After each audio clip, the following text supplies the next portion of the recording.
Hey everyone, I'm lying in a cold bath because it's 32 degrees outside, and this is my bum gun. One of the best things about India was the spray gun at the toilet, not toilet paper. I mean, that's only for those occasions. But yeah, much cheaper, the bum gun, and cleaner. Anyway, I'm lying in the bath and I'm considering how when we focus on the needs of any one minority at the expense of everyone, or it overshadows everyone, that is a form of domination by the minority. So it's an interesting one because we have this idea in culture like we've got to protect minorities, which we do, right? People that aren't, say if you're a Muslim or Christian person in China, and how those small groups were getting attacked by the larger group, same as in India at the moment, right? So they're the minority in those areas, or gay people in African nations. Minorities, we protect the minorities. And up until now, and they are still, the Jews are a minority, right? So there's this weird space where we have forgotten where the balancing line is, the boundary line of protecting a minority. It's like, yes, we must take care of our minorities, but not to the point where the voice of that minority starts to dominate the majority. Right? So we had this problem with the Zionist Jews, right? And it snuck in and it got so pervasive without us seeing, because humans, we've all been conditioned and we want to protect people that are in small groups and we want to make sure they're okay. So anybody who said anything about Zionism up until recently, when it broke through into the collective mind, was labeled an anti-Semite by, cultural systems that Zionists own. So, and they used the idea of the Jewish being a minority against people who wanted to point out problems within the minority, very oppressive and dangerous problems. People got silenced because of their minority status. So the same thing can be said about all minorities. And in fact, the Zionist parasite likes to invade minority voices and use those voices to increase its own agenda and meet its own goals, thereby actually hurting the minority in the long run, right? So we see this with the LGBTQ, however many alphabetic letters are there at the moment, I don't know. We see that with that minority, right? Where the trans agenda now inside schools, where I've spoken a bit about this, where young kids get to go through can get meds for their biology. They get kind of apprehended at puberty.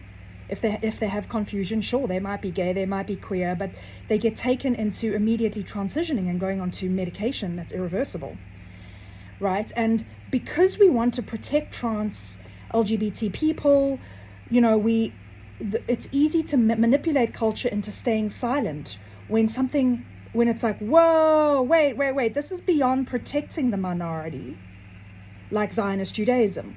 Yes, protect the Jews, but whoa, no, you don't get to dominate the rest of the world. We don't keep quiet now because this minority is, or the minority peoples are being used to oppress. There's a line, right? So I'm not saying that LGBTQ people, whatever, are implementing this in schools.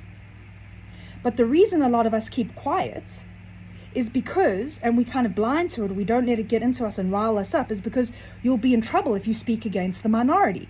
That's what Zionism has shown us. I got so labeled in the beginning when I was talking about Zionism, right? Anti-Semite. So now you're a homophobe and you're this and you're all the phobes and you're that kind of hectic person if you have anything to say about how the minority's status or way of being has been now crossed a line and is actually becoming pervasive and dangerous to the human system and to children, right? And we even see this in cultural discourse. It's like, please, Please be whatever, be with what vaginas, dicks, any combination of those things, be any combination of those things. But can we all stop talking about you? You're dominating the conversation. I don't care who you are or what you are, and I accept all of you and anyone who comes across my path. But can we stop talking about you in particular? Because it's kind of narcissistic. So the minorities are used in certain ways, and their voices then get apprehended by the Zionist or the Kabbalist regime, and then they get used to actually inflict hurt on people, and everyone gets silenced because they're minorities. And that voice gets elevated above all the majority. You're the minority, and I love you, whatever minority you belong to. I belong to my own minorities, but you're not a majority. So enjoy your non-normativeness, enjoy your beautiful eccentricity, and yes, be accepted and choose people that love and accept you. But I'm kind of tired about hearing all about you. Be that the Jewish minority, the LGBT minority, any minority that's like dominating the discourse. That means you are a minority that's now being used in supremacy tactics, supremacy cultural tactics. And if your minority has been apprehended, and that's why I love Jews that speak out against Zionism, then speak up and distinguish that.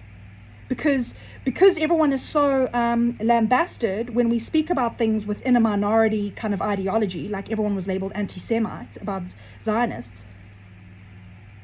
Now you have O's coming in and labeling you when you have something to say about how a minority is being overused when, kids are being put onto medications without parental approval. And it would really help if people in that minority actually spoke up about that minority's problem and the way their minority has been used to distinguish themselves. You can't sit there and be like, oh, everyone just hates my minority. Meantime, you've got a sect operating in your minority which is hurting people. That's why people are being aggressive toward your minority, especially when you silent. Then we don't know. Are you part of that shit? Are you a Zionist? Are you not a Zionist? Speak up and distinguish yourselves and protect your minority. But stop dominating the discourse.